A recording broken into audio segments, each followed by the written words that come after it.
Halo semua, terima kasih telah mengunjungi channel ini. Sebelum kita melanjutkan videonya, mari kita tekan dulu tombol loncengnya agar mendapatkan notifikasi yang paling pertama. Nah, kalau sudah, mari kita lanjutkan ke videonya.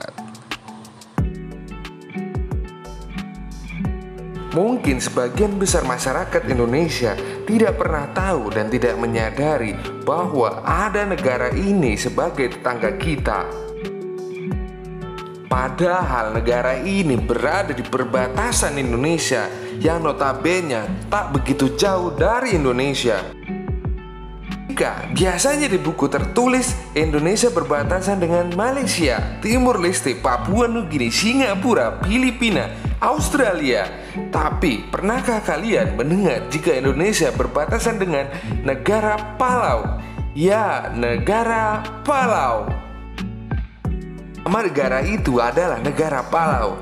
Ya, itu adalah sebuah nama negara yang terletak di Samudra Pasifik atau 200 km sebelah utara wilayah Papua Barat, 255 km sebelah timur dari wilayah Provinsi Maluku Utara, dan 500 km sebelah timur wilayah Provinsi Sulawesi Utara, dan 500 km sebelah timur negara Filipina.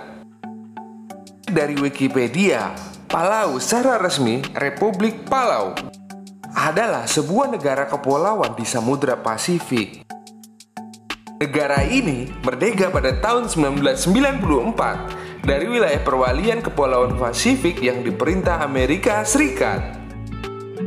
Negara Palau terdiri dari 8 pulau utama dan sedikitnya 200 pulau kecil.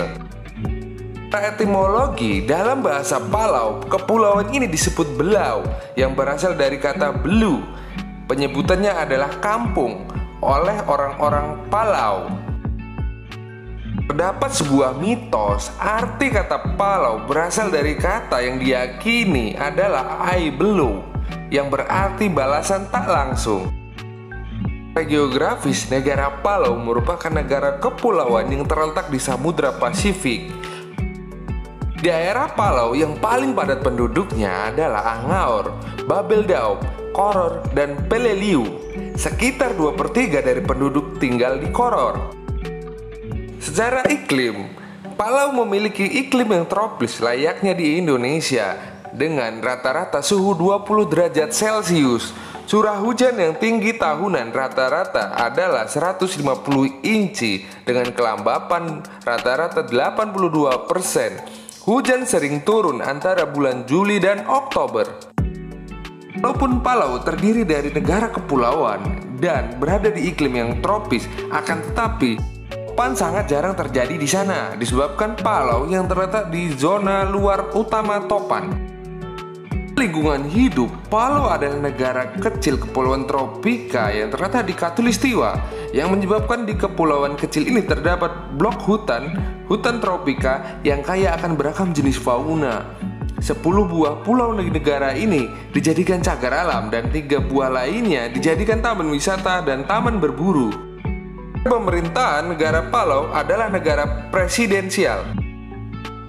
Arti negara Palau dipimpin oleh seorang presiden dengan presiden yang bernama Sarung Elwib Junior dan wakilnya adalah Udut Sangebau Senior.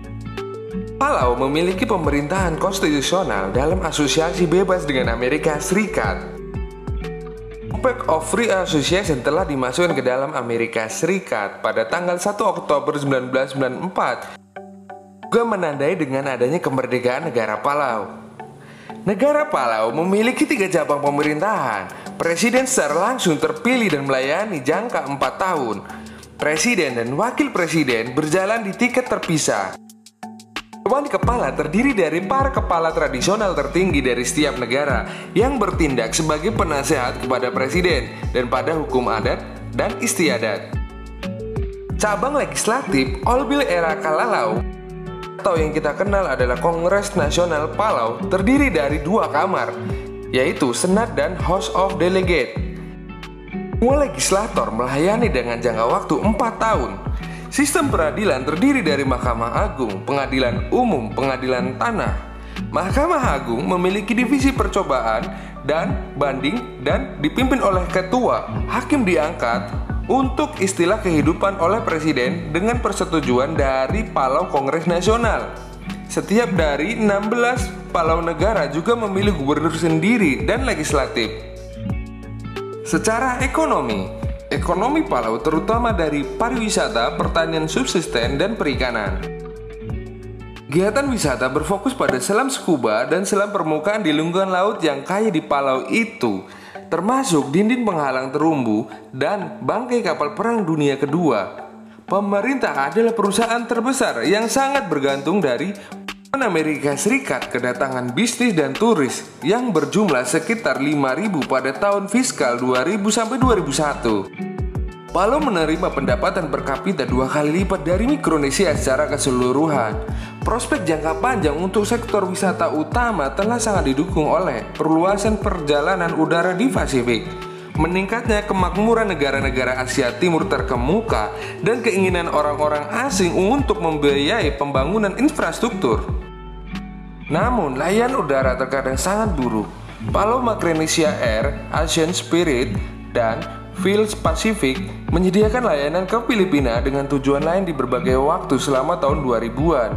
Tetapi semua layanan itu ditangguhkan. Dan sekarang United Airlines menyediakan layanan hampir setiap hari dari Guam. Dan layanan sekali seminggu ke Yap. Selain itu, Korean Air menyediakan layanan 3 kali seminggu ke Incheon. Transportasi dari Bandara Internasional Palau yang terletak di Koror terdapat penerbangan secara langsung yang melayani penumpang dan kargo dari dan ke Guam dan Filipina. Daerah ini tidak ada jaringan rel kereta api. Hampir setengah dari panjang keseluruhan panjang jalan di Palau belum diaspal dan baru berupa jalan tanah. Aturan mengemudi di negara ini yaitu setir kanan dan batasan maksimum kecepatan adalah 40 km per jam. Demografi negara ini mayoritas beragama Nasrani sebagai berikut: Katolik 45%, Protestan 34%, agama rakyat 5,7%, Muslim 3%, Mormonisme 1,5%, dan agama lainnya 9,7%. Kan adalah sedikit cerita dari negara Palau, negara tetangga kita yang mungkin sebagian besar dari kita tidak pernah mengetahui bahwa ada tetangga kita yang bernama negara Palau. Terima kasih telah menonton video ini dan tulis komentar kamu apa yang ingin kita bahas pada video berikutnya.